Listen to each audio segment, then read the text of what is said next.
bersalah seperti Azura. Oleh karena itu, mari kita selesaikan bersama-sama ya. Nah, tentu saja Azura melakukan suatu kesalahan itu tadi makan di kelas punya alasan. Mengapa kira-kira kok melakukan hal itu? Iya Bu, tadi saya merasa lapar karena pagi-pagi belum sarapan. Jadi karena kamu belum sarapan dan merasa lapar, maka kamu makan di kelas itu ya. Jadi sarapan itu dibutuhkan oleh semua orang. Jadi kalau kita itu nggak sarapan, bulan puasa ya, itu pasti kita akan merasa lapar. Karena makanan itu adalah kebutuhan bagi kita untuk melakukan proses metabolisme. Tapi tentu saja kita harus bisa mengatur waktunya. Kapan dan di mana kita boleh makan. Oke? Azura masih ingat tidak mengenai keyakinan kelas yang pernah kita buat bersama setelah satu kelas itu? Coba kalau masih ingat sebutkan apa saja.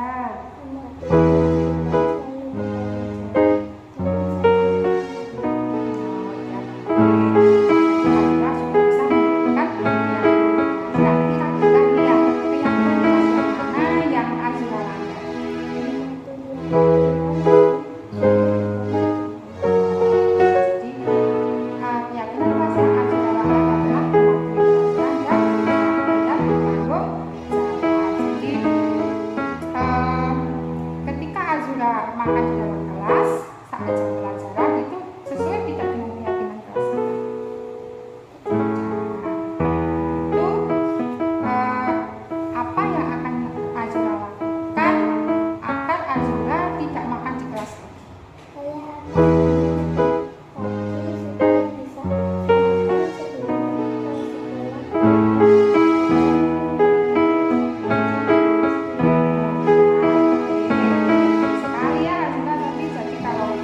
supaya tidak makan di dalam kelas, Azura harus bangun lebih pagi supaya bisa sarapan di rumah. Dan ketika lapar itu makanya diganti pada saat jam istirahat. Nah, kira-kira mulai kapan Azura akan melakukan hal itu? Oh, bagus sekali, mulai hari ini ya Kak. Jadi Bu Ani itu hanya ingin Azura itu menjadi anak yang bertanggung jawab dan mematuhi aturan di sekolah maupun di kelas sesuai dengan keyakinan kelas yang sudah dibuat. Nah, semangat selalu ya Azura ya. Terima kasih Azura, boleh kembali ke luar ya.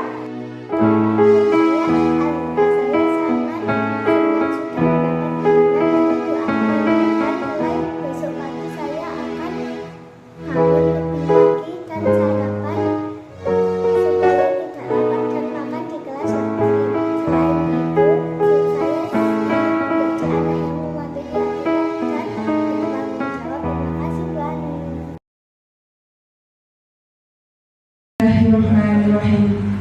Rabbi shrah li sadri wa yassir li amri wahlul 'uqdatam min lisani yafqahu qawli. Bapak Ibu yang kami hormati, sebelum kita mengikuti seluruh rangkaian acara pada pagi hari ini, izinkanlah kami mengawali dengan membacakan sebuah pantun. Mohon Bapak Ibu berkenan dengan mengucapkan kata jaga. Makan malam lalapan dengan nikmat, ditambah sambal yang pedasnya dahsyat. Jawablah salam dengan semangat agar acara bertambah hikmat. Assalamualaikum warahmatullahi wabarakatuh.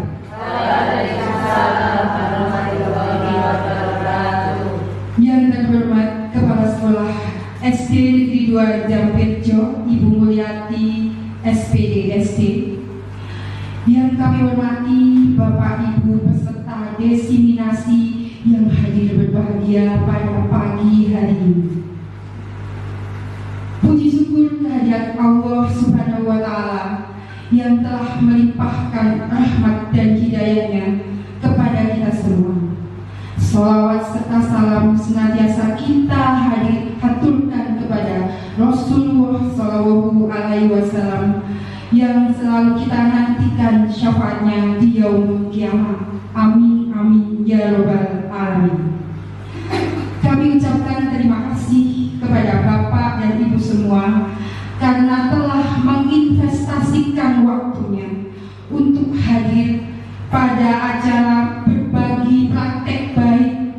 dengan judul Diseminasi Aksi Nyata Modul 14 Budaya Positif. Sebelum dimulai, bolehkah saya mendengar tepuk tangan yang meriah dan bersemangat dari semua peserta? Iya, terima kasih sekali, sangat menyemangati. Walaupun sudah menunjukkan pukul 10:30. Baiklah Bapak Ibu, izinkan saya membacakan susunan acara pada kegiatan diseminasi budaya positif pada pagi hari ini. Acara yang pertama yaitu pembukaan, kedua menyanyikan lagu Indonesia Raya, yang ketiga sambutan kepala sekolah, keempat adalah acara inti, dan yang kelima penutup. Baiklah Bapak Ibu semua, untuk mengawali kegiatan kita pada pagi hari ini, marilah kita menundukkan kepala sejenak untuk berdoa menurut keyakinan masing-masing. Berdoa dipersilakan.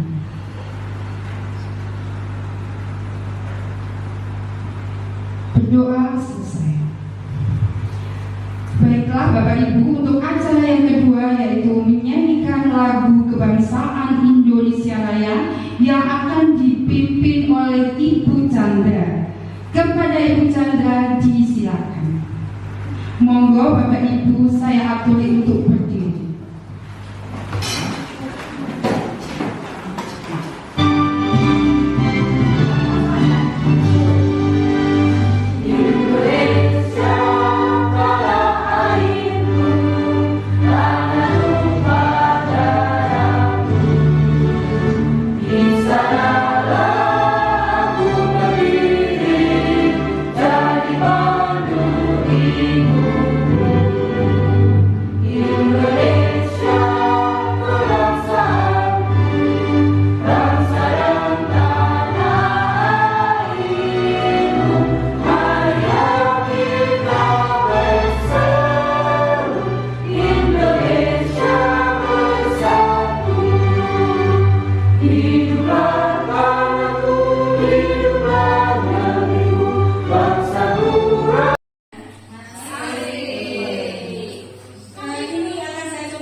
Yang ketiga, motivasi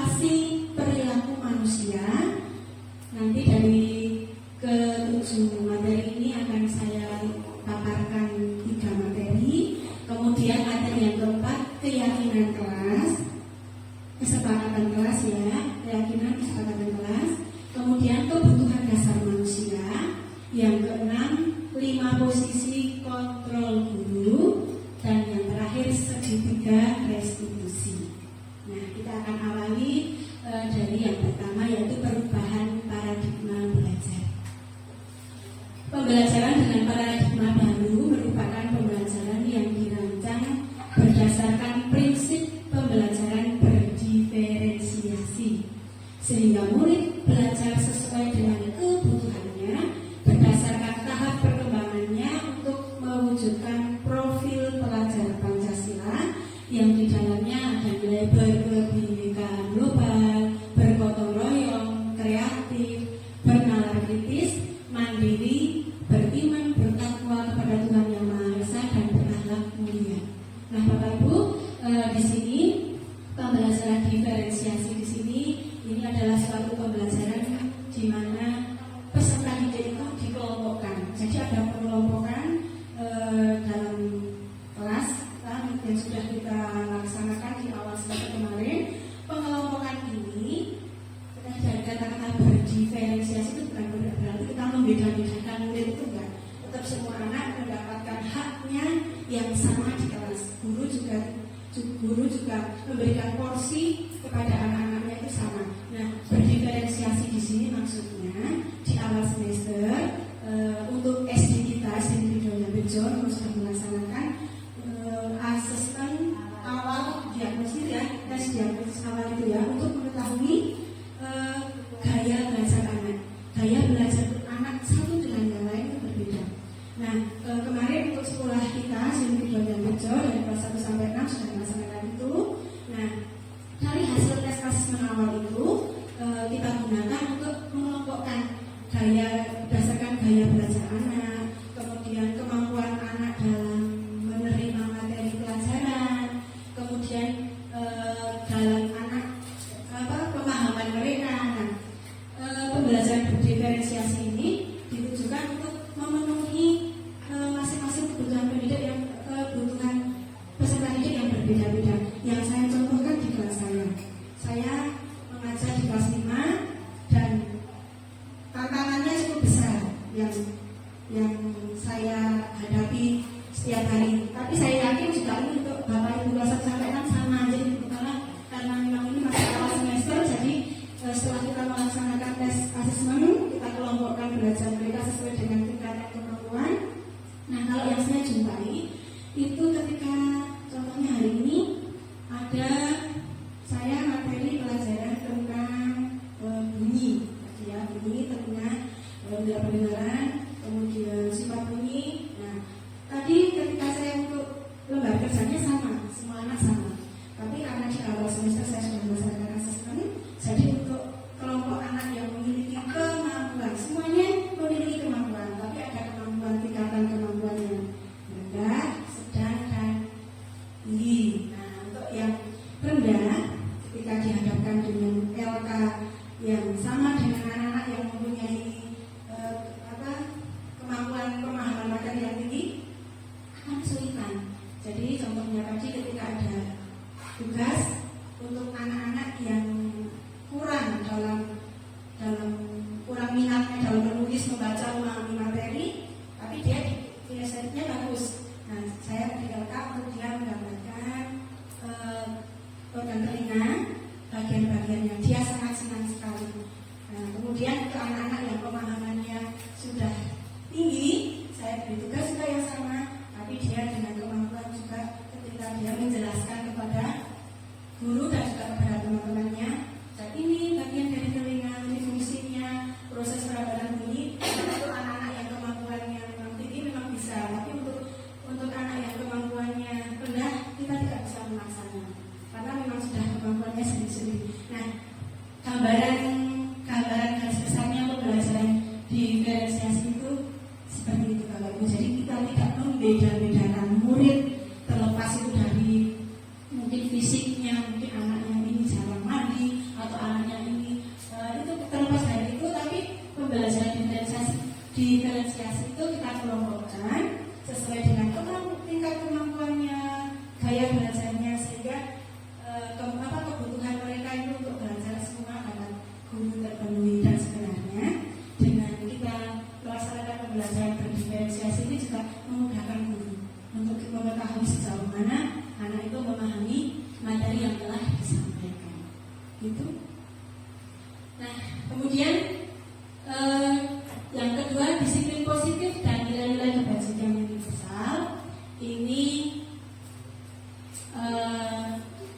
bertujuan untuk pembentukan karakter anak. Ketika lingkungan belajar positif, anak juga memiliki disiplin positif, budaya positif di suatu sekolah berjalan, semuanya akan berjalan dengan baik, dan nilai-nilai itu kemudian tidak hanya sebatas tertempel saja, tapi ketika nilai-nilai itu sudah ada tertanam ke dalam diri anak-anak, itu sudah otomatis ketika apa yang menjadi harapan kita nanti nilai-nilai kebajikan universal apa saja yang menjadi harapan akan dapat tercapai. Nah, miskonsepsi makna kontrol, miskonsepsi kesalahpahaman, kesalah pengertian. Nah, ketika kita sebagai seorang yang dewasa di sini, kita memahami makna kontrol itu kadang berbeda.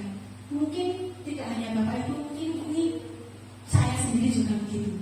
Nah, mari kita bersama-sama untuk kita memahami betul makna kontrol yang sebenarnya itu yang bagaimana. Karena guru beranggapan saya sebagai orang yang dewasa dibandingkan anak didik saya dapat mengontrol murid saya. Anggapannya seperti itu. Tetapi kadang kalau guru menganggap dirinya bisa mengontrol murid, akhirnya berpusatnya kepada murid. Akhirnya anak itu nantinya ketika mau bertindak sesuatu, mau menyampaikan sesuatu, akhirnya menunggu instruksi dari guru. Kemandiriannya tidak ada. Kalau misalnya mau menyampaikan pendapat atau mungkin ketika sedang pembelajaran praktek atau apa, karena sudah terbiasa gurunya terlalu mengambil kontrol yang lebih, akhirnya anak-anak nggak bisa mandiri. Seperti itu. Kemudian miskonsepsi yang kedua, semua penguatan positif efektif dan bermanfaat. Kita tahu mungkin di waktu yang lalu saya juga pernah mendapatkan itu ketika ada anak-anak yang dapat mengerjakan tugas atau dapat dia mungkin ketika kehadiran itu kita mendapatkan reward ya, dapat reward atau dapat hadiah dari guru, itu kan menjadi penyemangat harapannya. Tapi ternyata penguatan positif pemberian hadiah itu juga tidak bagus karena akhirnya mereka berpikir juga apa yang dia lakukan ya sebatas dia karena dia mendapatkan tadi penguatan positif misalnya akan mendapatkan hadiah, jadi dia punya tidak itu muncul dari hati segala tindakan yang dia lakukan. Kemudian yang ketiga, kritik dan membuat orang merasa bersalah itu dapat menguatkan karakter. Itu pikiran kita guru sebagai orang dewasa. Kita mengkritik murid kita membuat murid kita merasa bersalah, itu sudah biar karakternya itu kuat. Tapi ternyata itu tidak benar. Contohnya misalnya begini, ada orang yang nakal sekali. Oh nggak apa-apa nak, nggak apa-apa kamu nakal terus, diberitahu Bu Widya nggak bisa. Nggak apa-apa, kamu nggak apa-apa, tapi paling nanti Bu Widya aja yang dimarahi Bu Kepala Sekolah. Nggak apa-apa, kamu kan nggak tahu kalau Widya dimarahi, dikurangi nilainya. Nah seperti itu akhirnya kan anaknya diam, terus dia akan merasa bersalah. Pikiran kita, oh jangan seperti itu, karakter anak akan terbentuk, dia tidak akan seperti itu. Padahal itu juga tidak benar, membuat anak merasa bersalah. Yang keempat, kita merasa sudah dewasa, kita seorang guru yang dihadapi kita peserta didik dengan usia yang anak-anak, kita merasa memiliki hak penuh untuk memaksa. Kamu kudu ini. Kadang karena kita disadari akhirnya anak-anak itu menjadi dia tidak bisa berkembang karena ya ketika dia mau mencoba mengembangkan apa yang ada di dirinya, dia sudah ini karena di sekolahan pak guru-guru sering memaksa, kamu harus begini tanpa mendengarkan mungkin apa yang dia sampaikan begitu. Nah, dengan kita mempelajari ini semoga kita ke depan lebih baik. Nah, disiplin positif ini apabila terlaksana dengan baik akan menimbulkan sebuah budaya positif di suatu sekolah, lingkungan kelas. Nah, apa itu disiplin positif? Disiplin positif itu suatu pendekatan untuk menerapkan disiplin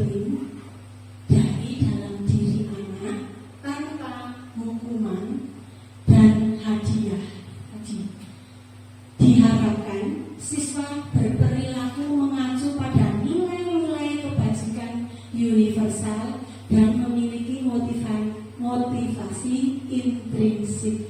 Nah, dengan disiplin positif tadi, ini pendekatan yang menerapkan disiplin langgari dalam diri anak. Jadi anak ketika dia melaksanakan suatu aturan di sekolah, kebiasaan yang baik di sekolah itu sudah timbul dari dalam diri anak sendiri. Tidak karena nanti dimarahi Bu Lydia, nanti dihukum Bu Nova, nanti diberi sanksi oleh Pak Rian, bukan itu. Tapi ketika itu tadi sudah berjalan dengan baik, pendekatan yang untuk menerapkan disiplin diri dalam diri anak tanpa hukuman dan hadiah. Kalau kamu masuk setiap hari 6:30 kamu akan mendapatkan 1 pak buku. Nah itu kan berarti dia melaksanakannya tidak dari dalam diri, tapi karena dia mempunyai motivasi. Nah seperti itu efeknya itu sementara. Padahal untuk di kurikulum merdeka ini harapannya ketika anak nanti sudah memiliki disiplin positif dalam diri, ketika dia nanti sudah tidak di SD ini, dia ada di lingkungan baru di SMP, di SMA, itu masih melekat gitu Bapak Ibu. Jadi dia menerapkan disiplin itu sudah dari dalam diri. Aku harus lewat ini, aku tidak cukup Pak Fauzi disuruh lari lapangan 10 kali. Aku mau seperti ini biar sama Bu Ani dihadiahi mungkin tas baru. Nah seperti itu anak istilahnya hanya di permukaan yang tidak benar-benar melekat dalam diri anak tersebut. Nah kemudian nilai-nilai kebajikan universal tadi ini disepakati bersama, terlepas dari suku, bangsa, agama, bahasa maupun latar belakangnya. Nah ini juga tadi untuk mengacu profil pelajar Pancasila. Yang pertama, beriman dan bertakwa kepada Tuhan Yang Maha Esa dan berakhlak mulia, berkebinekaan global. Yang kedua, gotong royong. Yang ketiga, mandiri. Yang keempat, berpikir positif, ya benar, kritis dan kreatif. Nah berikutnya. Nah nilai-nilai kebajikan universal ini akan dapat kita lihat dari sikap murid ketika dia sudah bertanam toleransi. Bagus sekali di sekolahan ini Bu Kepala, saya melihat karena di beberapa sekolah yang lain juga masih ditemukan untuk rasa hormatnya juga kepada guru, integritas, mandiri, menghargai, kemudian punya antusias dan punya empati, rela rasa terhadap sesama, keingintahuan, kreativitas, percaya diri dan komitmen. Harapannya anak didik kita melekat nilai-nilai ini. Nah, nilai-nilai kebajikan universal yang akan kita harapkan itu anak-anak memiliki sikap cinta Tuhan dan segenap ciptaannya, mandiri, mempunyai nilai mandiri, disiplin dan tanggung jawab, jujur, amanah dan berkata bijak. Yang akhir-akhir ini sangat perlu menjadi perhatian keras terhadap dari Bapak Ibu guru, karena anak-anak untuk menanamkan nilai kejujuran, kemudian anak-anak dapat berkata bijak. Kemudian yang keempat, hormat, santun dan menjadi pendengar yang baik. Yang kelima, dermawan, suka menolong dan kerjasama. Yang keenam, percaya diri, kreatif dan pantang menyerah.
Nah, nilai-nilai kebajikan universal ini sebagai bekal dalam hidup kita, karena kita juga memiliki waktu yang terbatas dalam mendampingi mereka, dalam penanaman karakter mereka. Keluarga juga memiliki andil, tapi juga dengan segala keterbatasannya. Nah, nilai-nilai kebajikan universal ini membekali murid kita, dia memiliki keterampilan hidup. Yang pertama, menjadi orang yang dapat dipercaya, terus hatinya, pendengar yang aktif, tidak mudah merendahkan orang lain, memberi yang terbaik dari diri. Jadi ketika anak didik kita suatu saat nanti menjadi pejabat atau menjadi orang penting, satu, dia menjadi orang yang dapat dipercaya, lurus hatinya, kemudian tidak mudah merendahkan orang lain. Nah, nilai-nilai kebajikan universal ini menjadi petunjuk mereka seumur hidup. Petunjuk hidup menjadi peduli kepada sesama, punya penalaran, bekerja sama, keberanian, keingintahuan, usaha, keluasan, berorganisasi, kesabaran, keteguhan hati, kehormatan, memiliki rasa humor, berinisiatif, integritas, pemecahan masalah, sumber pengetahuan, tanggung jawab, persahabatan. Sungguh mulia sekali kalau benar-benar ini dapat kita wujudkan dan harus kita wujudkan tugas kita sebagai pendidik. Nah, tadi di depan sudah saya juga singgung ketika siswa ini berperilaku ternyata memberikan hadiah atau hukuman itu tidak baik. Nah, di sini kita akan mempelajari motivasi perilaku manusia. Itu ada 3 motivasinya. Ada motivasi yang terendah, sedang, dan tinggi atau yang baik. Nah, motivasi dari tindakan manusia yang paling rendah itu adalah menghindari ketidaknyamanan atau hukuman. Dia melaksanakan hal itu agar ada di titik nyaman, aman, dan tidak dihukum. Contohnya, pertanyaannya, kalau saya melakukan ini, nanti yang saya akan dihukum apa ya? Jadi tindakannya itu dilakukan karena dia punya motivasi itu. Dia pengen di titik aman, dia ada pengen di titik menghindari hukuman. Begitu. Itu motivasi tindakan manusia yang paling rendah. Kemudian untuk setingkat di atasnya itu adalah tindakan untuk mendapatkan imbalan atau penghargaan dari orang lain. Punya maksud begitu. Aku akan melakukan ini agar aku mendapatkan hadiah dari bu guru. Aku melakukan ini agar dipuji bu guru. Nah, begitu. Jadi kemudian untuk motivasi yang paling tinggi, motivasi perilaku manusia itu untuk menjadi orang yang mereka inginkan, menjadi diri sendiri. Aku kepengen seperti apa, dan menghargai diri sendiri dengan nilai-nilai yang mereka percayai dan mereka yakini. Tadi nilai-nilainya banyak sekali di depan yang sudah saya sampaikan. Nah, harapannya tadi untuk menjadi orang yang mereka inginkan dan menghargai diri sendiri dengan nilai-nilai yang mereka percayai. Jadi harapannya peserta didik tadi segala sesuatu yang dia lakukan itu sesuai dengan hati nurani, sesuai dengan nilai-nilai yang sudah mereka percayai tadi dari berbagai macam nilai yang sudah saya sampaikan. Demikian untuk yang terakhir ini tadi motivasi tindakan manusia kan ada 3 lagi. Nah, setiap tindakan pasti ada konsekuensi, ada hukuman, dan ada restitusi. Nah, kita akan satu persatu. Nah, hukuman itu tidak terencana atau tiba-tiba. Murid tidak tahu apa yang akan terjadi dan tidak dilibatkan. Bersifat satu arah, hati yang guru, berupa hukuman fisik atau psikis. Kadang hukumannya begini: kalau tidak mengerjakan PR, lari lapangan 3 kali. Itu disebut hukuman. Tetapi kalau kamu tidak mengerjakan PR, sekarang kamu mengerjakan PR di luar kota.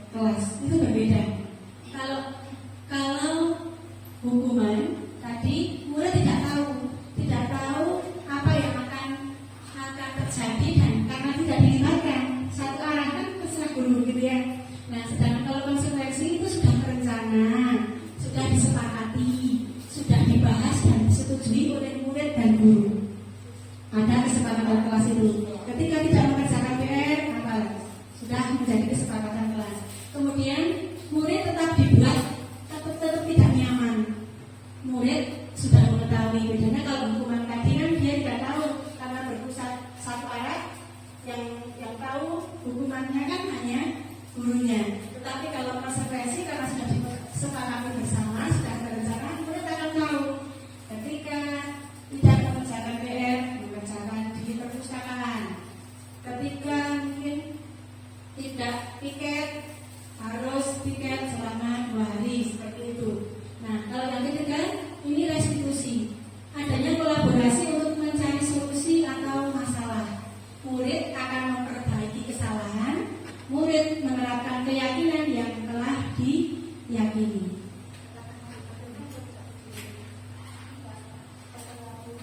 Oh iya.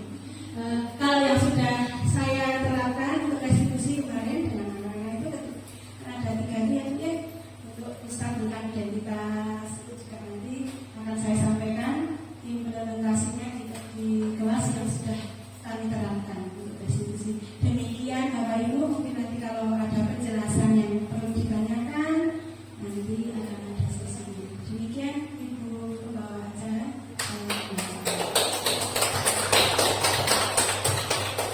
Ya, terima kasih Bu Lydia, sangat menarik sekali tadi apa yang sudah disampaikan mengenai disiplin positif.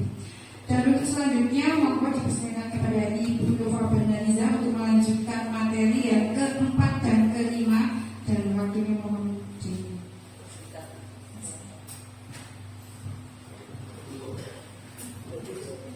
Assalamualaikum warahmatullahi wabarakatuh. Masih semangat Ibu Bapak? Alhamdulillahirrahmanirrahim. Ibu Bapak yang luar biasa ini, yang hebat ini, kami bertiga mengucapkan terima kasih banyak karena sudah mau bekerja sama dalam menyelesaikan modul 1.4 ini. Modul 1.4 ini merupakan puncak dari modul 1. Modul 1 yaitu modul 1.1 kita itu membahas filosofi Niajar Dewantara. Bagaimana seorang guru itu harus menghamba. Nah, kata menghamba itu kan kesannya kayak gimana gitu, ya kan? Padahal menghamba di sini itu artinya bahwa guru itu menuntun murid untuk berperilaku sesuai dengan kaidah apa yang sudah diutarakan oleh Niajar Dewantara. Yang modul 1.2 itu membahas tentang peran dan nilai guru penggerak. Sedangkan modul 1.3 itu membahas visi guru penggerak yang kemarin kita sudah PS2 sudah kita laksanakan, itu merupakan modul 1.3. Nah, puncaknya yaitu modul 1.4 ini yaitu budaya positif. Kenapa budaya positif itu sangat penting diterapkan di sekolah? Karena apa? Karena setiap apapun yang kita lakukan itu dampak positifnya itu akan mengena pada semua lini kehidupan kita. Kita sebagai guru itu programnya apa? Belajar, belajar, dan belajar. Begitu juga dalam modul dari modul 1.1 sampai 1.4 itu setiap modul itu juga ada tujuan pembelajarannya. Nah, untuk menyamakan tujuan pembelajaran atau tujuan kita itu seperti apa, kita akan melakukan tes breaking lebih dahulu. Siap? Nah, tes breakingnya ini clue-nya yaitu tujuan. Ingat, clue-nya itu tujuan. Misalnya kita habis ini sekarang hari apa? Hari Sabtu, besok Ahad atau besok Minggu itu kita akan pergi. Misalnya kita akan pergi ke luar kota. Kira-kira tujuannya Bu Ani mau kemana? Bisa dulu. Mau ke Jogja. Nah, kalau ke Jogja yang pertama kali harus Bu Ani siapkan. Saya dulu yang menyiapkan itu berarti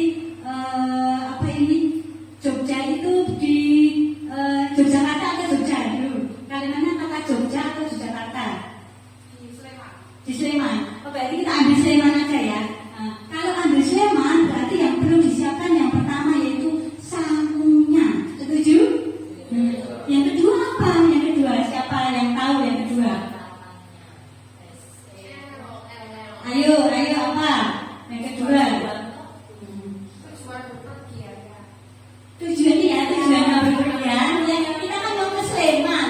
Ya, ke Sleman itu yang pertama kita kan harus butuh sangu.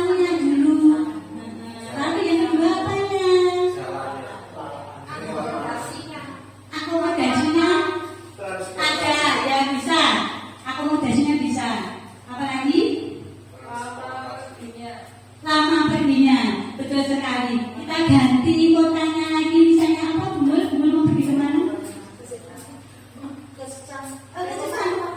Nggak apa-apa. Ke Magelang. Kalau ke Magelang itu berarti yang kita butuhkan itu yaitu apa? Makanan. Nah itu. Nah kalau kita sudah tahu tujuannya kita, tujuan hidup kita seperti apa, tujuan kita pembelajarannya seperti apa, kita akan bisa melihat karena dengan melihat tujuan pembelajaran, tujuan hidup kita, semua itu akan terarah. Begitu pula dengan apa yang akan saya sampaikan di sesi ini. Nah, saya akan menyampaikan tentang mengapa keyakinan kelas, mengapa tidak peraturan kelas. Bedanya apa toh antara keyakinan dan peraturan itu? Ada yang tahu? Ada yang tahu tidak? Antara keyakinan dan peraturan apa?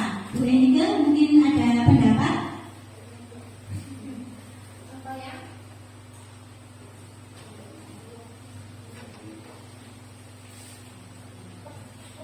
Perbedaannya apa?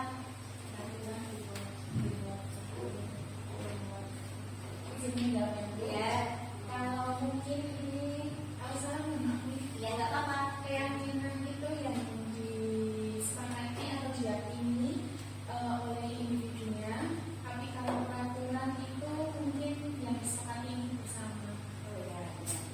Nanti penjelasannya nanti saya sampaikan. Ini ya,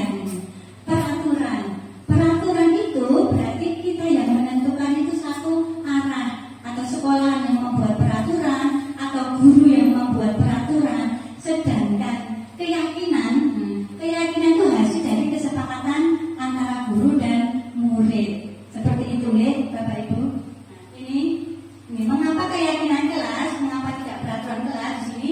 Keyakinan itu berisi nilai-nilai dua arah yang seperti tadi saya sebutkan, yaitu antara guru dan murid yang telah disepakati, sehingga akan muncul motivasi intrinsik berupa nilai kebajikan universal. Motivasinya berasal dari dalam diri anak itu tersebut. Tadi yang nilai-nilai kebajikan universal itu sudah banyak sekali tadi disebutkan oleh Bu Lydia.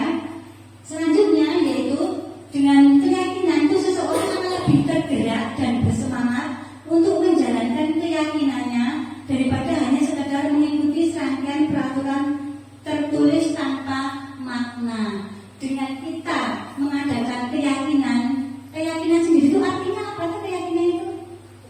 Percaya, ya kita percaya, bentuk kepercayaan kita kepada seseorang dalam memecahkan berbagai masalah itu juga suatu bentuk keyakinan. Kita misalnya ngobrol sama seseorang terus kita tanya, yakin kita nih? Nah seperti itu, berarti kan kita minta rasa kepercayaan kepada orang tersebut. Nah di sini ini bagaimana prosedur membuat keyakinan kelas atau sekolah. Yang pertama yaitu mempersilakan untuk bercurah pendapat tentang peraturan yang perlu disepakati. Jadi kalau di dalam kelas ini ibu guru atau bapak guru beserta murid itu melakukan curah pendapat. Curah pendapat itu berarti kita melakukan tanya jawab. Sekolahan atau kelas yang nyaman itu seperti apa? Itu ditanyakan ke murid. Karena kan murid tidak tahu apa yang harus dilakukan.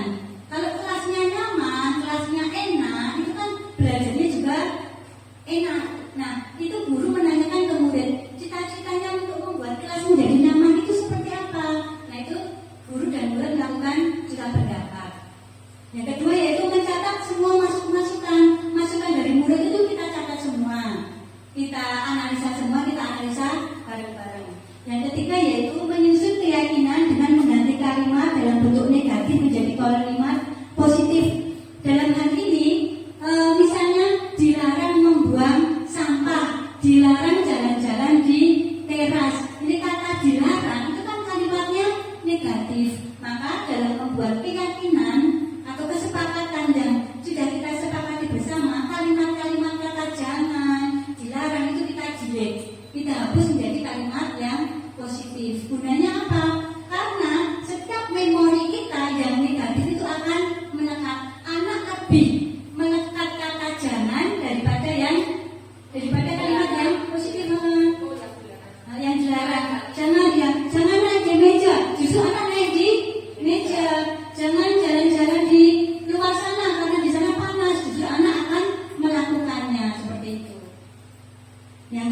yaitu meninjau keyakinan sekolah atau kelas secara bersama-sama.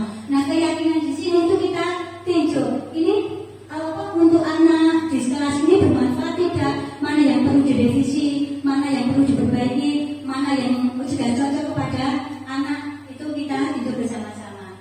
Selanjutnya yaitu menyetujui dan menandatangani keyakinan sekolah atau kelas. Kalau sudah terbentuk keyakinan kelas atau kesepakatan yang sudah disepakati antara guru dan murid, itu kita tanda tangani. Seperti kemarin di kelas 1 itu saya sudah membuat kesepakatan kelas itu yang bawah itu ada nama setiap anak. Berarti anak itu ikut andil dalam menentukan apa yang sudah menjadi keyakinannya. Yang keenam yaitu keyakinan kelas atau sekolah selanjutnya diletakkan di tempat yang mudah dilihat. Nah, ini diletakkan di tempat-tempat biasanya kalau di kelas di tembok, kita buat yang agak besar biar anak itu selalu melihat apa yang sudah disepakati bersama-sama. Jangan sampai kita nempelnya misalnya di belakang pintu seperti ini.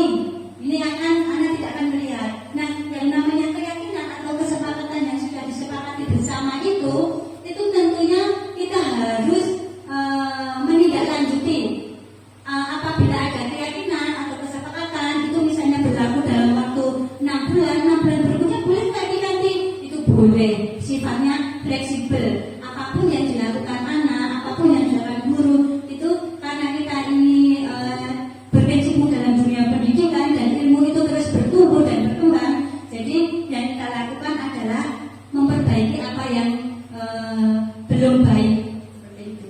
Nah, ini keyakinan kelas atau sekolah menggunakan kalimat positif seperti yang tadi saya utarakan, yaitu contohnya dilarang membuang sampah di sembarang tempat. Itu kita ubah menjadi menjaga kebersihan atau jagalah kebersihan, menjadi kalimat positif yang selalu diingat oleh anak. Biasanya kalau kita membuat keyakinan itu menggunakan kalimat-kalimat atau kata-kata yang mudah diingat anak, yang pendek-pendek saja, jangan yang panjang-panjang. Nah, ini contohnya. Ini contoh dokumentasi saya dalam membuat keyakinan kelas. Karena saya mengajar di kelas 1. Ini yang pertama yaitu tentang perkenalan.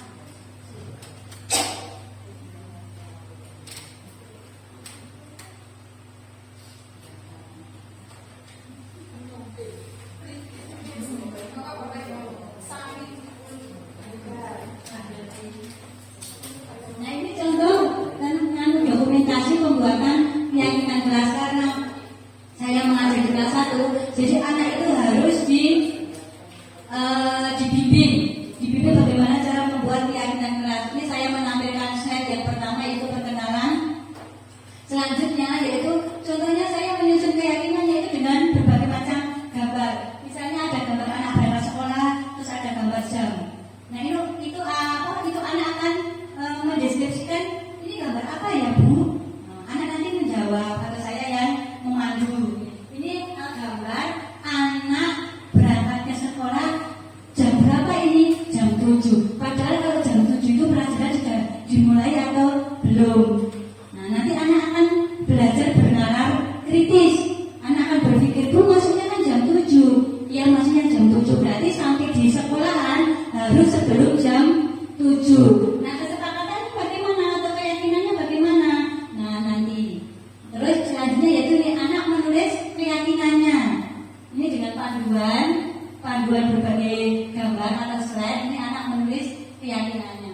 Lalu ini anak menempel hasil yang sudah disepakati. Dan hasil dari keyakinan kelasnya seperti ini. Nah, ini tata tertib. Aslinya tata tertib di kelas itu ada kata-kata seperti ini. Tidak boleh datang terlambat. Jangan meminjam barang tanpa permisi. Jangan berisik di kelas. Tidak boleh membuang sampah sembarangan. Tidak boleh pelit. Dilarang berbicara kotor. Nah, kata-kata yang dulunya kalimatnya ini negatif, dengan ada kata tidak, jangan, itu kita ubah menjadi kalimat yang positif. Yang pertama yaitu hadir tepat waktu setiap hari. Kemarin saya tanya kepada anak-anak, ini disetujui atau tidak? Iya Bu, saya berangkatnya gasi-gasi kok. Mereka menjawab seperti itu. Yang kedua yaitu hormati guru dan teman. Yang ketiga yaitu mendengarkan penjelasan guru. Jadi kalau misalnya guru di kelas sedang menjelaskan materi, itu anak-anak belajar menghormati. Yang keempat yaitu menjaga kebersihan dan kerapian kelas, ini otomatis ini harus dijaga. Yang kelima, saling membantu dan berbagi dalam kebaikan. Nah, penekanan ini saya yang nomor 5 itu saya benar-benar menekankan karena apa? Dasar dari anak kelas 1 itu karakternya harus tertanam sangat kuat.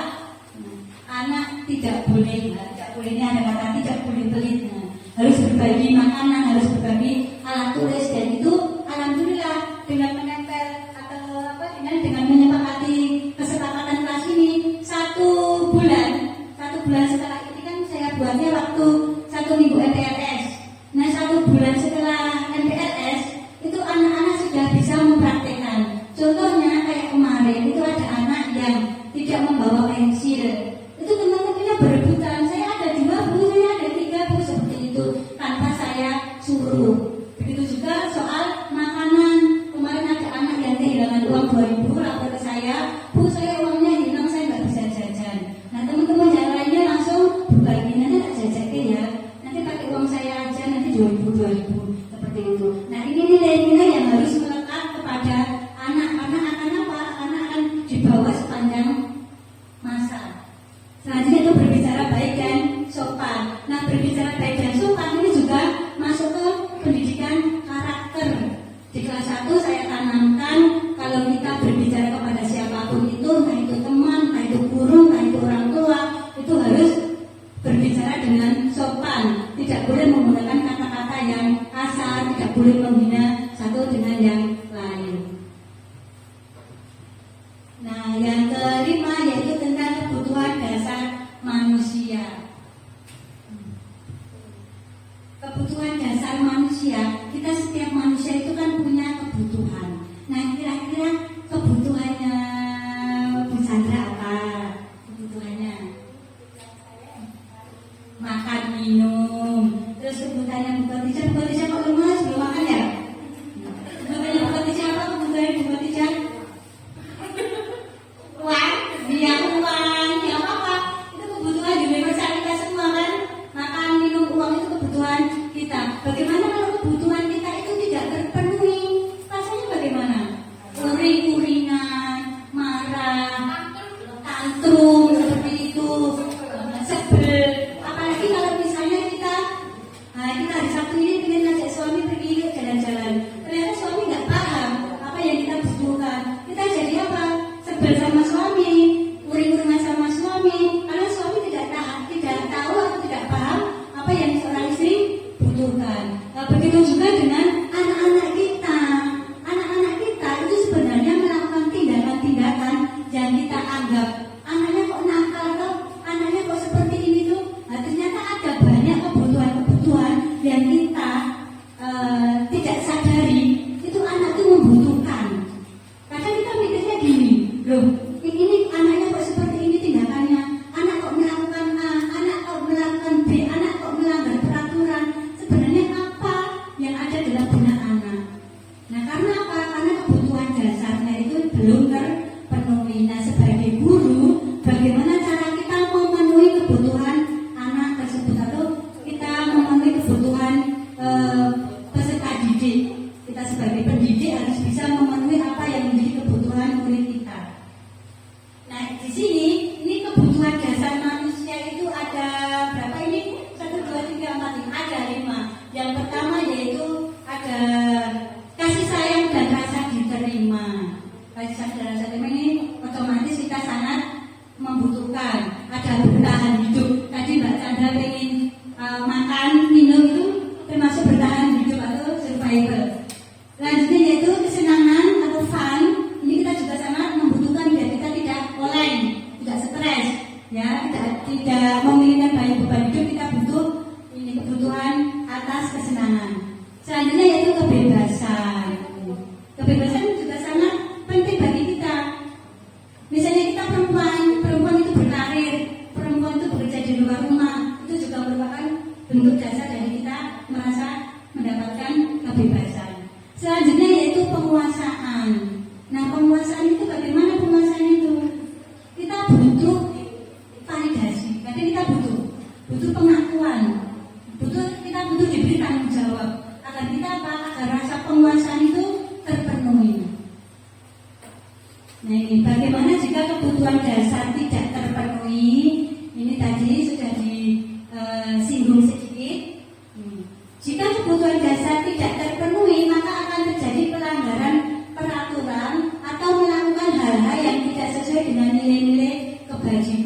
tadi yang nilai-nilai kebajikan itu ada nilai-nilai toleransi, disiplin, saling menghargai dan sebagainya. Nah ini contohnya studi kasus ini. Misalnya Bu Nova, guru kelas 1 sedang bingung menghadapi ulas salah satu murid di kelasnya yaitu Aldo. Beberapa anak telah mengeluhkan Aldo yang seringkali meminta bekal makan siang mereka dengan paksa. Jika Anda menghadapi situasi seperti Bu Nova, apa yang akan Anda lakukan menurut Anda? Kira-kira apa alasan Aldo melakukan hal itu? Karena kebutuhan dasarnya Aldo ini tidak terpenuhi, kira-kira apa yang kita lakukan atau perlakuan apa yang kita akan berikan kepada Aldo? Nah, ini alasan yang pertama yaitu karena ia lapar dan orang tuanya tidak membawakan bekal makan siang, maka kebutuhan dasar yang sedang berusaha dipenuhi oleh Aldo adalah kebutuhan untuk bertahan hidup atau tadi survival. Nah ini untuk mengetahui alasan anak melakukan tindakan-tindakan yang kita anggap melanggar hukum, dalam arti hukum peraturan sekolah atau keyakinan yang sudah kita sepakati, kita itu berdialog dengan anak. Jadi kita jangan menghakimi anak. Misalnya anak kok minta bekal kepada temannya, langsung kita, bu, jadi anak itu jangan seperti itu, jangan minta-minta, bu, habis itu bawa sendiri. Nah kita, karena nanti kita sudah belajar seperti ini, maka kita berdialog dengan anak. Sebenarnya apa kok yang diinginkan anak itu? Nah yang kedua yaitu karena dia merasa senang temannya memperhatikan. Nah, ketika temannya melaporkan tindakan itu pada gurunya dan guru memberitahu orang tuanya sehingga orang tuanya jadi memperhatikan dia, maka kebutuhan dasar yang sedang dipenuhi Aldo adalah kebutuhan akan kasih sayang dan rasa diterima. Berarti Aldo ini kurang kasih sayang dari orang tua.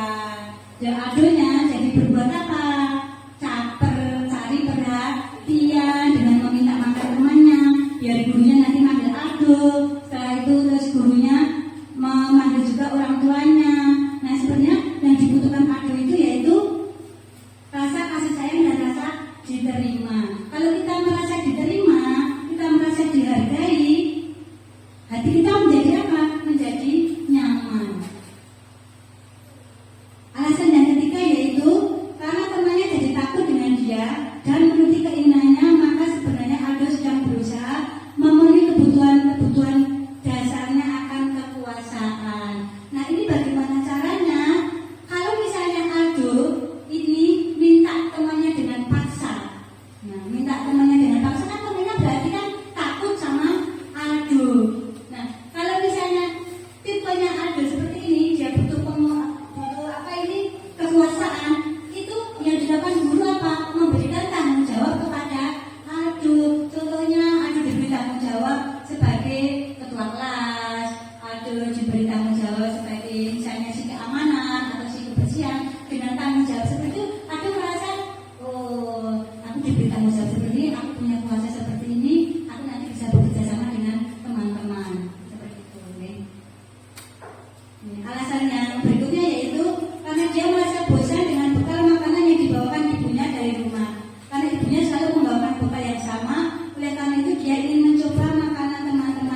itu Bapak Ibu, itu contoh penerapan tentang segitiga restitusi. Nah, untuk selanjutnya apa itu segitiga restitusi itu akan lebih dijelaskan secara gamblang oleh Ibu Ani. Monggo Ibu Ani.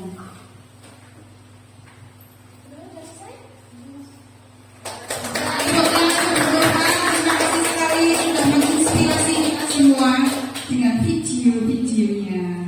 Baiklah Bapak Ibu, untuk selanjutnya itu bagian saya yang terakhir. Ini tetap ada SBT sebentar saja. Ini saya butuh bantuan 2 orang sukarelawan monggo yang mau maju ke depan. 2 orang saja. Wenke ya monggo, silakan Wenke. Siapa lagi? 1 lagi. Monggo Bapak Ibu, Ibu Pita yang monggo Ibu Pita maju ke depan ya. Terima kasih sekali kepada Bu Enike dan Bu Pita. Untuk selanjutnya Bu Enike dan Ibu Pita ini kita sebut dengan kelompokan. Tapi kelompokan ini butuh teman Bapak Ibu. Saya minta 2 lagi untuk maju ke depan. Monggo siapa yang mau maju ke depan? Ibu Pipin. Bu Chandra dan Bu Nurul monggo dipersilakan di kelompok B. Kelompok B mendampingi satu-satu mendampingi kelompok A dan 1 mendampingi ya. Berarti untuk pasangannya bingung ya. Pasangannya Bu Pita itu Bu Chandra, pasangannya Bu Enike adalah Bu Nurul. Nah, apa yang akan kita lakukan lagi Ibu? Kita akan bermain mengenai genggaman tangan. Nah, nanti yang kelompok A menggenggam tangan, ya. Nah, kemudian yang kelompok B itu bertugas untuk supaya genggaman tangan ini terbuka. Jadi genggaman tangan Ibu Pita dan Ibu Enike itu berisi komitmen saya, pokoknya ada rahasia saya di sini. Saya ingin tangan ini tidak terbuka atau ingin tangan ini dibuka apabila perlu. Monggo silakan terserah kepada Bu Pita dan Bu Enike. Boleh menggenggam, boleh jika dipikir perlu membuka, silakan dibuka. Itu terserah kepada Bu Pita dan Bu Enike. Nah, tugasnya Bu Chandra dengan Bu Nurul itu mau ngilik titik, mau jiwe, monggo silakan. Pokoknya berusaha supaya apa? Tangan Bu Pita ini dengan Bu Enike berubah begitu. Setengah menit saja, dimulai dari sekarang. Monggo. Di genggaman tangannya berdua ini ada komitmen Ibu, ada rahasia Ibu, ada rumus kehidupan Ibu. Penting gak sih? Kayaknya kalau mau dibuka itu penting tidak? Boleh sebenarnya membuka, tapi apabila penting, apabila tidak merasa tidak penting ya tidak usah dibuka, terserah kepada Ibu berdua. Diiring-iring boleh, dijiwet boleh. Oh iya boleh. 10 detik lagi. Dikit-dikit boleh kebuncang Bu Nurul itu tak terbuka. 9, 8, 7, 6, 5, 4, 3, 2, 1 ya. Di sini dulu saya ingin bertanya. Dari kelompok A posisi tangannya tetap menggenggam atau terbuka? Tadi Bu Pita terbuka, Bu Enike menggenggam. Bu Enike menggenggam ya? Oke. Siapa yang menyuruh tangannya Bu Pita untuk membuka? Tidak kan yang maksudnya tangannya Bu Pita itu membuka itu karena apa? Tenaganya Bu Pita.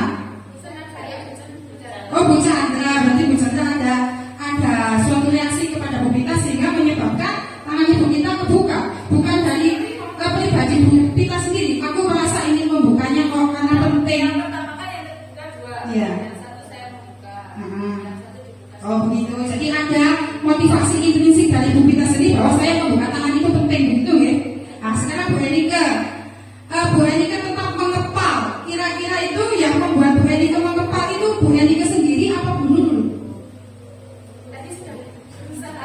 Dibuka oleh Bu Nurul. Tapi tangan Bu Enike tetap menggenggam kan? Itu dari Bu Erika atau Bu Nurul? Yang memutuskan tangan saya tetap menggenggam itu siapa? Bu Erika sendiri. Oke, terima kasih atas partisipasinya. Monggo untuk kembali ke tempatnya. Nah, itu ya Bapak Ibu. Next. Jadi tadi ada sedikit permainan tentang komitmen yang diletakkan di genggaman tangan. Bahwasanya yang memutuskan tangan kita itu untuk membuka atau menggenggam itu kan diri kita sendiri. Tadi diwakili oleh Bu Erika. Jadi walaupun sudah digoda dengan buru dengan dikit-dikit dengan jijiwet, aku harus tetap genggam karena ini komitmen saya sendiri yang mengontrol diri sendiri. Begitu juga tadi Bu Pita sempat tergoda untuk membuka satu jarinya karena ada reaksi dari Bu Chandra. Jadi yang mengendalikan Bu Pita untuk membuka satu tangannya jempolnya itu Bu Pita sendiri, tapi tadi sempat tergoda oleh Bu Chandra. Jadi di sini saya akan mengembalikan kepada apa yang ingin saya sampaikan, yaitu posisi kontrol restitusi. Apa itu posisi kontrol restitusi? Jadi sebenarnya sudah dibicarakan di awal, tadi disinggung oleh Bu Nova dan Bu Wit bahwa sebenarnya kita ini sebagai guru itu tidak bisa mengontrol murid di Bapak Ibu. Dari awal harus kita sepakati bahwa kita tidak bisa mengontrol murid karena akan mengakibatkan murid itu jadi tergantung kepada kita, tidak bisa mandiri. Yang bisa mengontrol kita itu diri kita sendiri. Kita tidak bisa mengontrol murid, kita tidak bisa mengontrol teman kita tidak bisa juga mengontrol kepala sekolah yang di kepala sekolah, tak kontrolnya itu guru kontrol kepala sekolah yang nggak boleh kan gitu. Jadi yang bisa kita kontrol itu ya kita sendiri. Nah, tapi Bapak Ibu, kita bisa menempatkan diri kita melalui apa? Ya, melalui 5 kontrol restitusi. Restitusi itu suatu keadaan atau peraturan yang akan menimbulkan suatu perbuatan, itu restitusi. Nah, kemudian apa saja 5 itu? Nah, guru bisa sebagai penghukum apakah benar, guru bisa sebagai pembuat merasa bersalah apakah benar, guru bisa sebagai teman juga apakah benar, guru sebagai pemantau apakah benar, atau guru sebagai manajer. Nah, sekarang saya ingin bertanya kepada Bapak Ibu, kira-kira nih ya, kita sebagai guru itu yang paling baik dari 5 posisi kontrol itu kita sebagai apa? Tunjuk jarinya Bapak Ibu. Yang mana yang paling bagus menurut Bapak Ibu, yang paling efektif untuk diterapkan? Ya Bu Pita? 5 manajer. Ya, kita tabung dulu. Adakah pendapat yang lain? Bu Erika monggo. Teman nomor 3 berarti. Ada yang lain? Bumur barangkali. Yang mana bumur boleh sama kok. Iya, kita ini tempatkan sebagai guru, kita akan memilih yang mana? Sebagai teman. Jadi Bu Kepala Sekolah sebagai teman, Bu Erika sebagai teman, Bu Pita sebagai manajer. Nah, baik, mari kita bahas satu per satu. Kira-kira kalau sebagai penghukum itu bagaimana ya? Jadi di sini kita menenun Bapak Ibu itu silakan menenun dari 5 posisi pasti pernah dilakukan semua. Iya kan? Termasuk saya. Bu Nova dan Bu juga pernah jadi penghukum kan? Pernah, saya juga pernah. Tapi nanti kita bagaimana? Nah ini posisi guru sebagai penghukum, ciri-cirinya bagaimana? Nada suaranya pasti tinggi, matanya melotot, jari-jarinya menunjuk. Sebenarnya kalau jari menunjuk itu kan artinya kita loh sebenarnya. Ya, jadi kita sebenarnya yang ditunjuk. Kemudian hasilnya bagaimana? Kemungkinan murid itu akan marah, mendendam, dan bersifat lebih agresif. Misalnya, kutuk muridnya datang. Ngapain toh kamu terlambat lagi? Kamu itu terlambat lagi. Tidak tahu apa peraturannya gimana kok kamu itu terlambat lagi. Kan begitu kalau sebagai penghukum. Sana kamu keliling lapangan 10 kali. Tapi nanti ada itu keliling lapangan 10 kali itu diperbolehkan, itu ada nanti Bapak Ibu. Nah, sekarang yang membuat rasa bersalah, ciri-cirinya bagaimana? Nada bicaranya membalas halus, sedih,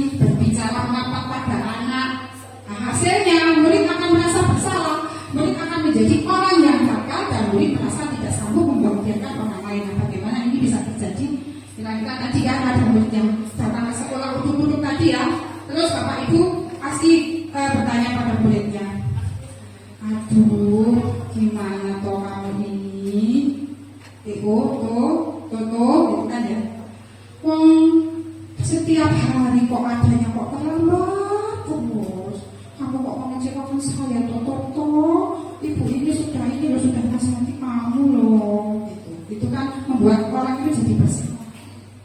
Akibatnya itu seperti yang sudah tadi itu. Nah, kemudian sebagai teman, nadanya lama. Ada anak yang foto terlambat tadi, kemudian bapak ibu mesti akan berkata, kamu terlambat lagi, ya sudah sana, tidak apa-apa, kamu masuk kelas. Nanti ibu aja, bu guru nanti yang menemui bu guru, misalnya gitu. Nanti kalau bu guru malah gampang, nanti bu guru yang mengatasi. Nah itu sebagai teman seperti itu. Nah akibatnya apa? Karena tadi dengan ada candaan ya, tadi kan saya mengemasnya dengan ada candaan dan dengan senyum. Kamu itu loh terlambat lagi, saya sudah nggak apa-apa masuk kelas. Gitu. Kalau ada bu guru nanti bukannya jadi menemui bu guru. Kemudian kalau pemantau bagaimana? Nah, suaranya datar, guru tidak menunjukkan suatu emosi yang berlebihan. Ini saya kemarin praktek sebagai pemantau Bapak Ibu. Tapi saya tidak istirahat seharian. Kalau saya sebut nama nih, ada X, ada B, itu tidak pernah mengerjakan soal. Nah, sebagai pemantau kan saya mesti berkata begini. Kira-kira apa yang bisa kamu lakukan X kalau kamu itu tidak mengerjakan soal, apakah kamu sudah paham konsekuensinya? Itu kalau sebagai pemantau. Konsekuensinya apa? Terus X menjawab, ya pada saat jam istirahat saya tidak boleh istirahat, saya mengerjakan soal di sini. Nah, kamu sudah tahu kan konsekuensinya? Berarti nanti pada jam istirahat kamu di sini saya tunggu. Nah, itu pemantau. Jadi Bapak Ibu harus hadir di situ kalau sebagai pemantau. Tidak bisa anak di sini disuruh mengerjakan malah Bapak Ibu di ruang guru, itu bukan sebagai pemantau. Jadi Bapak Ibu benar-benar memantau si anak itu mengerjakan tugas dari A sampai Z sampai selesai. Nah, itu tugas dari pemantau. Hasilnya bagaimana? Murid akan memahami konsekuensi yang harus dijalankan. Tadi sudah disebutkan konsekuensinya apa begitu. Kemudian murid tetap merasa tidak nyaman jika kita kaitkan dengan peraturan sekolah. Jadi kalau tugas sebagai pemantau itu pasti dikaitkan dengan peraturan sekolah. Jika murid tidak mengerjakan tugasnya, maka pada jam pelajaran dia akan berada di kelas untuk menyelesaikan tugasnya. Nah, selanjutnya sebagai manajer, ciri-cirinya bagaimana? Nada suaranya tulus. Manajer kalian anak buahnya lagi tulus nih. Kumpul sama bapak saya, sama bapak Musuma juga tulus nih kumpul. Nah, seperti itu. Kemudian bahasa tubuhnya tidak kaku. Misalnya kumpul, Bu Ani, tidak ini sekedar kumpul naik indikau. Gitu. Saya sudah cek apa ini aku ingin melakukan salah apa kan misalnya begitu. Padahal tidak. Sebenarnya Bu tidak akan membicarakan kesalahan saya. Belum Bu, sebentar. Nah, kemudian hasilnya bagaimana? Murid akan mempertanggungjawabkan perilakunya. Murid menemui solusi atas permasalahannya sendiri. Jadi di sini posisi sebagai manajer itu ada posisi paling top di antara 5 kontrol guru, dan sebaiknya kita sebagai guru memposisikan diri kita ini sebagai manajer. Jadi nanti anak itu kita bawa supaya menemukan sendiri solusi dari permasalahannya. Dari mana? Dari motivasi intrinsik, dari internal, bukan dari eksternal, bukan dari ekstrinsik. Nah, itu ciri-ciri dari manajer. Guru peran posisi kontrol guru sebagai manajer. Selanjutnya, nah ini ada contoh kasus yang tadi ya, Toto atau Adi itu datang terlambat ke sekolah. Kalau posisinya kita sebagai penghubung ya mesti itu. Terlambat lagi, pasti terlambat lagi. Selalu datang terlambat. Kapan bisa datang tepat waktu? Sekarang mirip keliling lapangan 3 kali sana. Nah, itu mesti penghubung. Tapi tidak Pak Fauzi, tidak. Saya yakin tidak. Apalagi Bu Nova juga tidak. Kemudian pembuat rasa bersalah. Adi, kamu ini bagaimana? Suaranya ya begitu ya. Ya kamu sudah berjanji dengan ibu tidak akan terlambat lagi. Kamu kenapa ya? Senang sekali mengecewakan ibu. Ibu benar-benar kecewa sekali Adi. Itu posisi Bapak Ibu sebagai pembuat rasa bersalah. Kemudian yang ketiga, sebagai Adi, ayolah ketawa-ketawa. Bagaimana sih kamu? Kemarin kamu sudah janji ke berapa bukan? Kenapa terlambat lagi ya? Sudah tidak apa-apa sana. Nanti Pak Guru bantu. Nanti kalau ada buku kepala sekolah, Pak Guru yang bilang. Nah, itu sebagai teman. Kemudian kalau sebagai pemantau, Adi agak tegas kalau sebagai pemantau. Adi, tahukah kamu jam berapa kamu terlambat 15 menit. Apakah kamu sudah mengerti konsekuensi yang harus dilakukan bila terlambat? Nah, itu posisi kita menempatkan diri kita sebagai pemantau. Kalau sebagai manajer, nah ini kita memfasilitasi anak, mendorong anak untuk menemukan sendiri solusi dari permasalahannya dengan kata-kata contohnya seperti ini. Apa yang kita yakini, kita kan sudah membuat keyakinan kelas. Apa yang kamu yakini, jika kamu meyakininya, apa kamu bersedia memperbaikinya? Jika kamu memperbaiki hal ini, menunjukkan apa tentang dirimu? Apa rencana kamu untuk memperbaiki hal ini? Dari kata-kata ini tentu kita itu membawa anak, mendorong anak supaya menemukan sendiri. Kalau dia mungkin terlambat datang ke sekolah, nah, kita kaitkan dengan keyakinan kelas. Keyakinan apa yang kamu langgar? Misalnya begitu. Oh, menghormati Bu atau di situ saling menghormati atau mematuhi aturan Bu. Oh, berarti kalau misalnya kamu ingin mematuhi peraturan, besok bagaimana solusinya X misalnya begitu.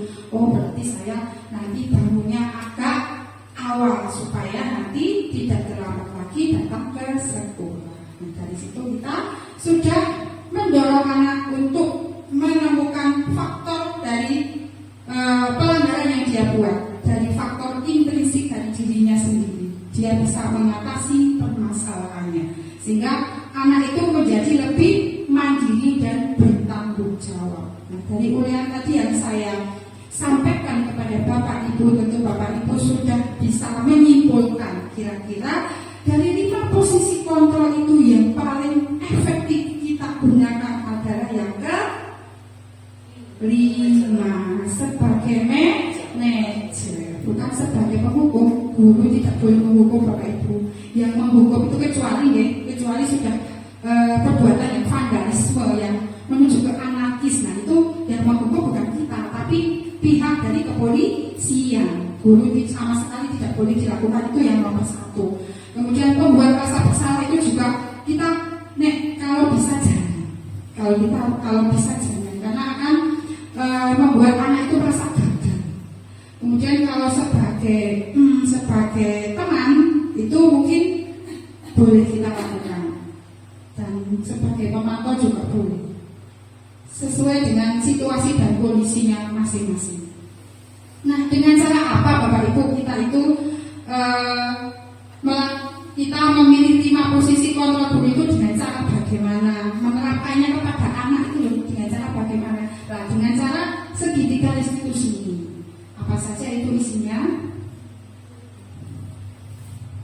Nah, sebelumnya ini segitiga restitusi itu adalah proses dialog ya yang dijalankan oleh guru dan orang tua. Ini sebenarnya bukan hanya guru aja, tapi orang tua juga akan menghasilkan murid yang mandiri dan bertanggung jawab. Nah, ini ada 3 tahapan Bapak Ibu dalam mendisiplinkan anak, dalam menimbulkan budaya positif, dalam mengimplementasikannya itu kita melakukannya dengan segitiga restitusi. Ada 3 tindakan. Yang pertama itu menstabilkan identitas. Yang kedua memvalidasi tindakan yang salah. Kemudian yang ketiga menanyakan keyakinan.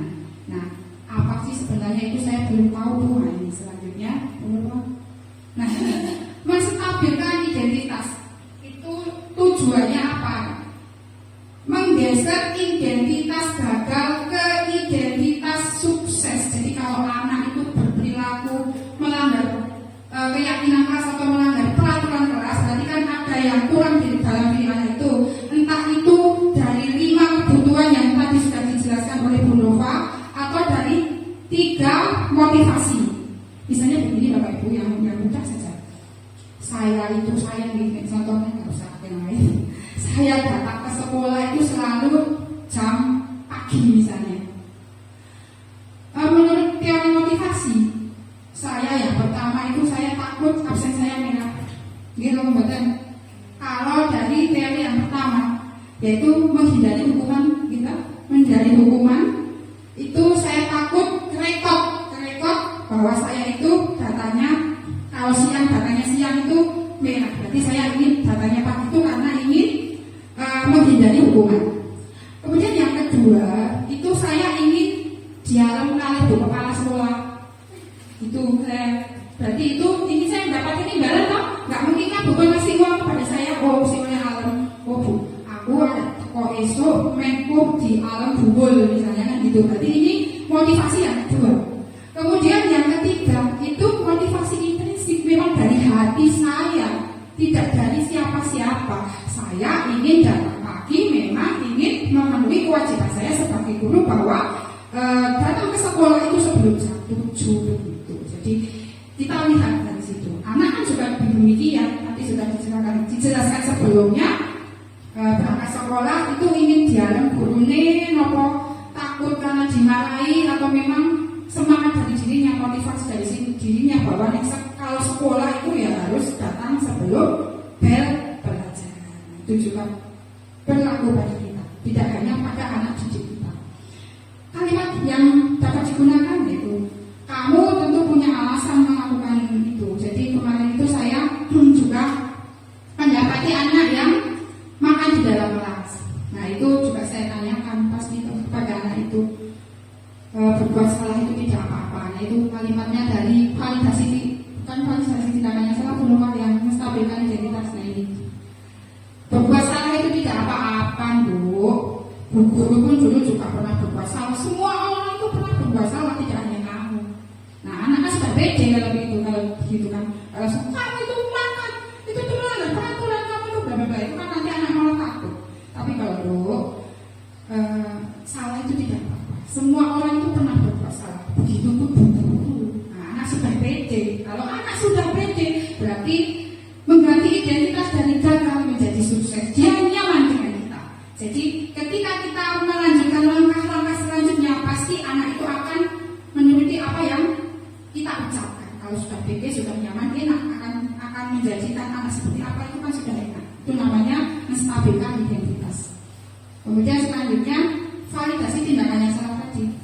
Kemudian kamu tentu punya alasan kan kenapa kamu itu kok makan di dalam kelas gitu. Jadi setelah berbuat salah itu tidak apa-apa, saya juga dulu pernah begitu, mari kita selesaikan bersama-sama. Kemudian yang validasi tindakan yang salah, nah kenapa toh kamu itu kok mesti punya alasan kan makan di dalam kelas. Nah dari anak itu nanti kan akan menyebutkan, Bu saya itu makan karena lapar gitu. Makan apa kamu kok lapar? Nah tadi itu saya itu bangunnya kesiangan, jadi saya tidak sarapan Bu.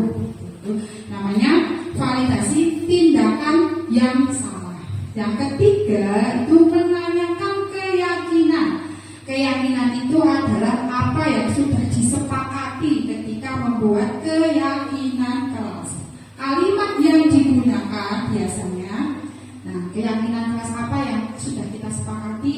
Kamu masih ingat tidak? Nanti kan murid akan menyebutkan ini Bu, ini Bu, ini Bu. Nah, jadi dari keyakinan kelas yang sudah kamu sebutkan itu kira-kira yang mana yang kamu langgar? Nah, begitu. Nah, saya melanggar yang ini Bu. Oh berarti kamu itu ingin menjadi orang seperti apa ke depannya? Ya saya tidak ingin ini Bu, tidak ingin makan di kelas lagi. Selanjutnya saya akan makan dulu di rumah atau nanti pada saat jam istirahat saya baru makan. Nah, nanti kan anak akan kita dorong ke arah itu. Lanjut Bu.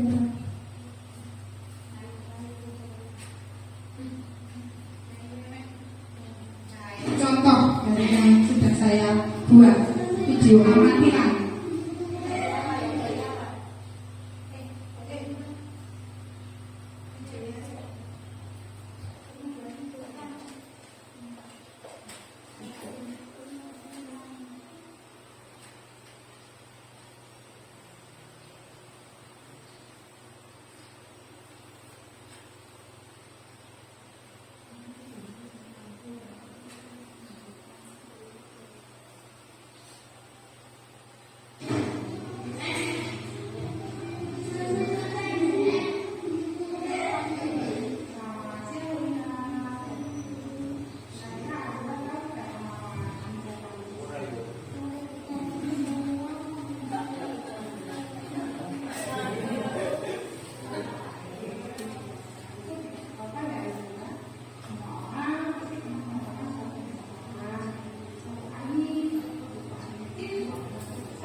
karena kamu belum sarapan, maka kamu makan gitu ya.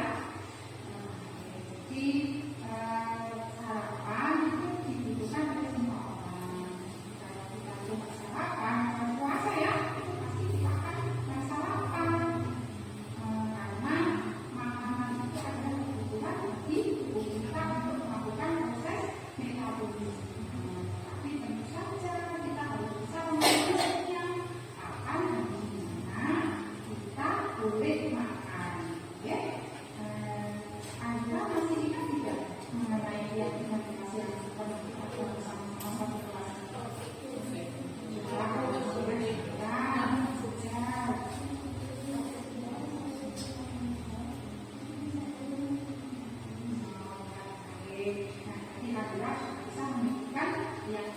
Nah, kira-kira lihat keyakinan kelas yang mana yang akan dilakukan?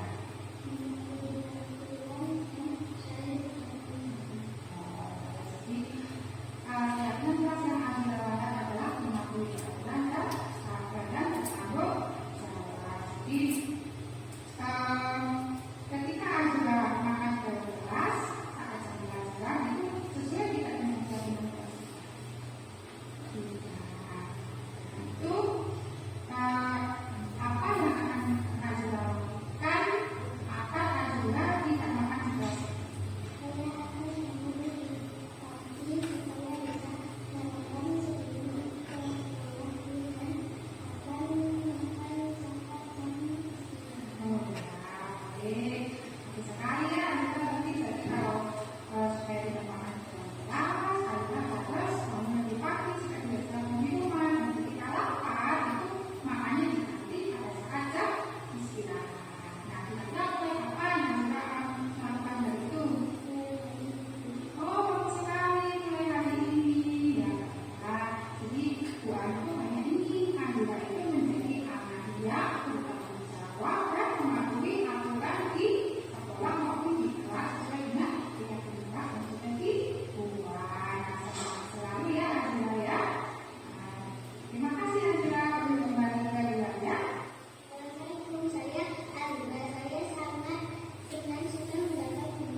Ya Bapak Ibu, tadi adalah contoh sedikit restitusi seadanya yang saya buat itu masih banyak kekurangan tentu saja,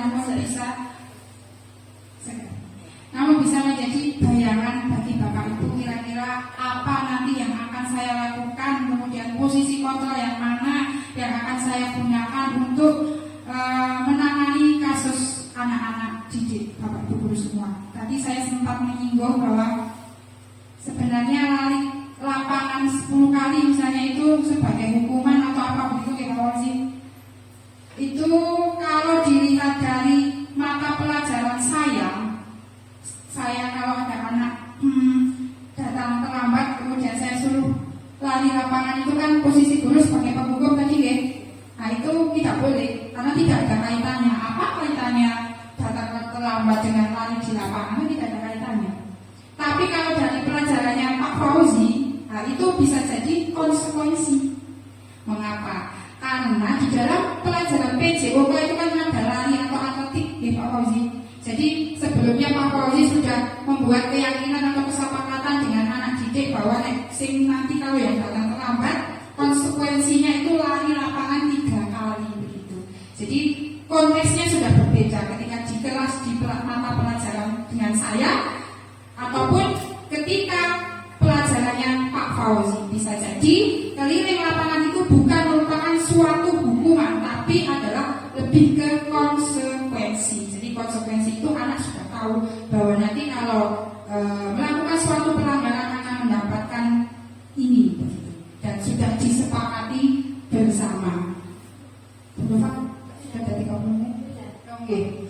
Jadi demikian dari saya. Untuk pembuatan keyakinan kelas saya sudah mengimplementasikannya di dalam kelas dan sudah ada foto-fotonya. Namun karena keterbatasan waktu tidak saya tampilkan di sini. Next, benar.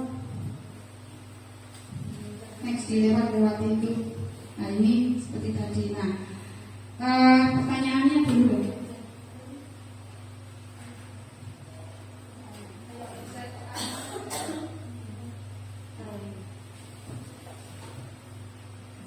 Bapak Ibu, dari apa yang kami sampaikan dari Bui, kemudian Bu Nova, dan dari saya yang terakhir ini, apakah ada pertanyaan? Oh ya, monggo siapa yang mau bertanya? Bu Pita, maju ke depan nggak mau Pita? Biar mic-nya nggak sampai. Oh, ini. Pita monggo.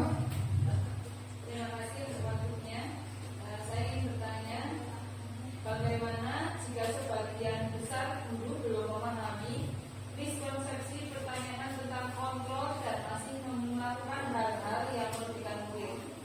Padahal yang mengikuti pendidikan guru penggerak hanya sebagian kecil guru di Indonesia. Oke, terima kasih Bu Pita. Jadi Bu Pita tadi bertanya mengenai jika guru-guru itu tidak paham mengenai miskonsepsi posisi kontrol guru. Selanjutnya akan dijawab oleh Bu Widya. Monggo kepada Bu Widya dipersilakan.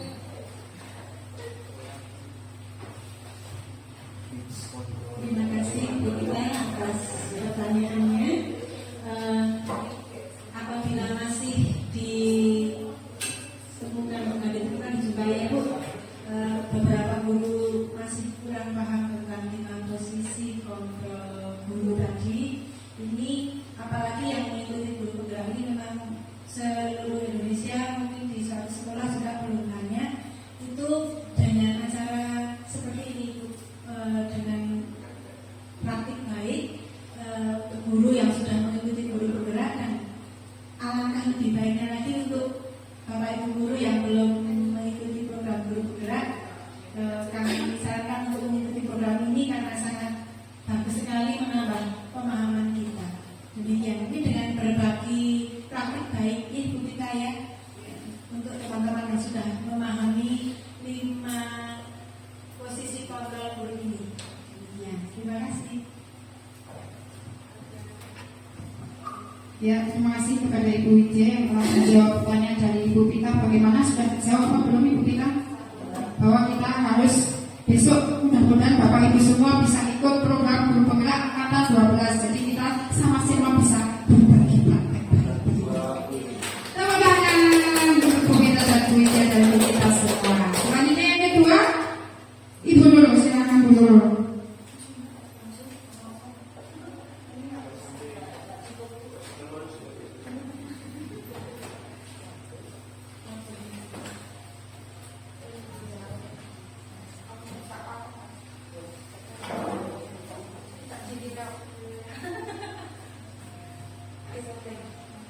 Terima kasih waktu yang diberikan. Pertanyaannya dari saya, dari kelima posisi kontrol guru yang paling efektif adalah sebagai manajer. Apakah boleh menerapkan posisi kontrol guru yang lainnya? Ya, terima kasih pertanyaannya Ibu Nurul. Saya jawab sendiri ini. Benar sekali.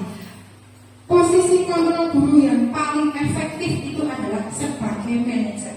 Karena kita menuntut murid untuk menemukan solusi dari permasalahannya sendiri, yaitu motivasi intrinsik yang kita berikan kepada murid. Jadi bukan sebagai penghukum, bukan sebagai teman, pemantau, ataupun pembuat merasa bersalah.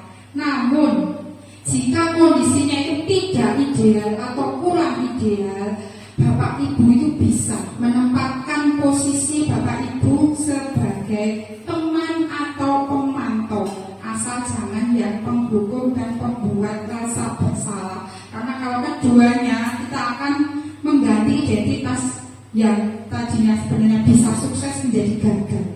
Jadi kalau misalnya Bapak Ibu menemui kendala di dalam kelasnya, ada salah satu siswa seperti di kelas saya itu siswa bernama X, itu kita tidak bisa menggali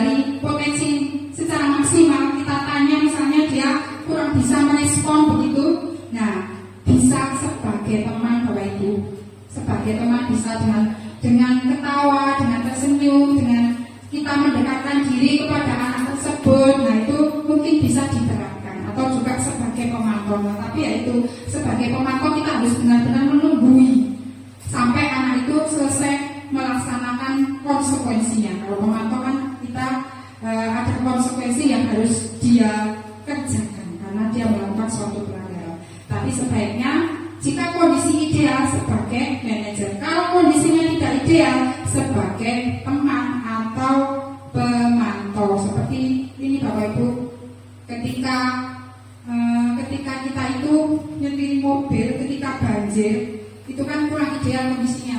Nah, ketika tidak banjir, kita itu kan kalau ada koplingnya itu kan tidak bareng-bareng, tidak gas sama kopling bersamaan kan tidak. Tapi kalau ketika banjir, kalau kita tidak kopling sama ngegas itu kan nanti akan itu tidak bisa jalan. Nah, seperti itu. Kalau kondisi tidak ideal itu kita bisa melakukan 1000 cara untuk mencapai tujuan, asalkan caranya itu cara-cara yang baik begitu. Apakah sudah terjawab, Guru? Pertanyaan yang ketiga, tepuk tangan kita semua. Selanjutnya, ya, oke, Bu Enika monggo. Bisa maju ke depan, Bu Enika.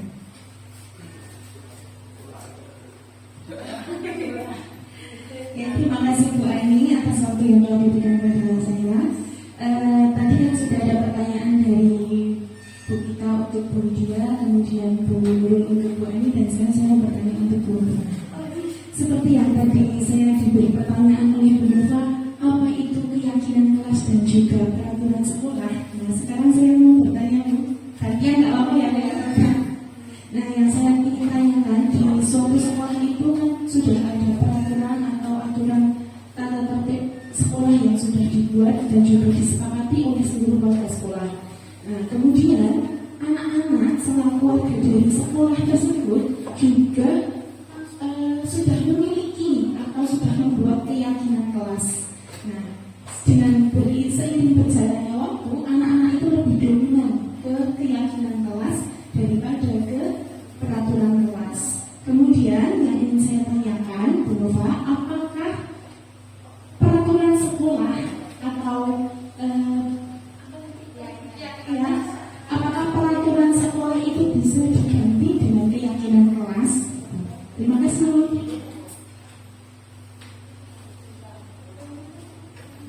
Terima kasih atas pertanyaannya Bu Enika yang sangat menggelitik ini. Untuk peraturan sekolah yang sudah ditetapkan di sekolah dibandingkan dengan keyakinan kelas, dan kita sudah punya keyakinan kelas masing-masing, ini ada berpengaruh atau tidak? Kalau kita sudah punya keyakinan kelas, kalau kita sudah ada peraturan kelas, ini apa tadi Bu Enika perbedaannya atau gimana tadi? Kan sudah ada Ya, sudah. tetapi seiring berjalannya waktu kan setiap kelas juga memiliki keyakinan kelas. Kemudian apakah diperbolehkan jika keyakinan kelas itu peraturan sekolah diubah dengan keyakinan kelas? Oh ya, boleh tidak Ibu Bapak peraturan yang ada di sekolah dirubah dengan adanya keyakinan kelas? Nah, boleh saja karena kita tadi sudah belajar dengan adanya ilmu atau yang kita sudah dapatkan dari modul ini. Kalau peraturan itu kan sumbernya satu arah biasanya kan bersifat sangat tegas dengan banyak hukuman-hukuman. Sedangkan dengan adanya keyakinan kelas itu bukan lagi kita menerapkan hukuman, tapi apa? Konsekuensi. Kalau misalnya tidak melakukan ini, apa? Nah, kita juga melakukan restitusi. Adanya konsekuensi juga adanya restitusi. Misalnya anak tidak melakukan apa yang sudah menjadi kesepakatan. Nah, kita itu bertanya kepada anak dengan 3 tahapan yang tadi sudah dijelaskan dari Bu Ani.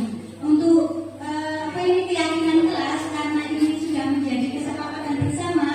Jadi dengan menggunakan kalimat-kalimat yang positif, mau tidak mau anak harus menuruti. Kalau yang untuk peraturan sekolah itu satu arah. Jadi intinya gini Bu Enika, intinya bahwa peraturan sekolah itu boleh dirubah dengan keyakinan kelas, karena setiap kelas itu keyakinannya beda-beda antara fase A dan fase B itu tidak mungkin sama. Dari fase A begitu juga dengan fase C, itu tergantung dari kita membuat kesepakatan di kelas masing-masing antara pihak guru juga dengan pihak murid. Demikian Bu Enika.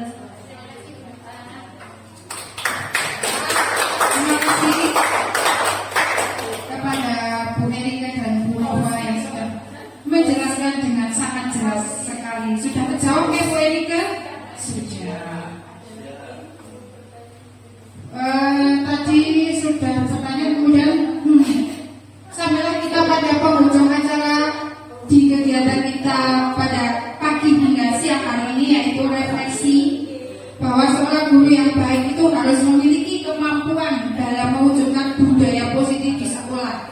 Nah, budaya positif itu harus dijalankan dengan konsep-konsep inti, yaitu disiplin positif.